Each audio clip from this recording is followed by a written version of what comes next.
Hey there, everyone. Welcome back to Cowboy Survival. I'm Richard, and in today's lesson, we're going to take a look into the story of Joseph and the lesson that it teaches us. Look, have you ever noticed how people turn to God in desperate times and they pray to Him to work a miracle to get them out of the problem that they're in?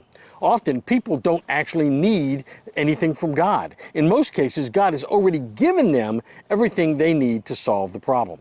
The story of Joseph, son of Jacob, is a familiar one. Joseph was the younger son of Jacob, and he shared with his brothers a dream where his brothers bowed down to him. In a fit of jealousy, they plotted to kill him. At the last moment, instead of killing him, they sold him to slavers who took him to Egypt, where he was sold to Potiphar, the chief of executioners for Pharaoh. Now, Joseph was a pretty wise man, and he had some smarts about him. So through that, he was able to use the gifts that God had given him to rise to the highest position in Egypt under Pharaoh.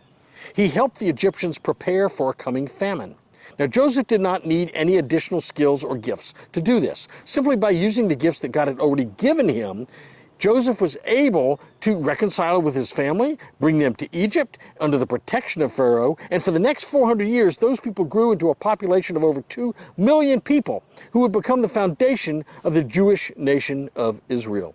Whether you need intelligence, common sense, self-discipline, discernment, compassion, mercy, whatever it is, the reality is, rather than ask God to help you solve the problem, first look to see if God has already given you what you need.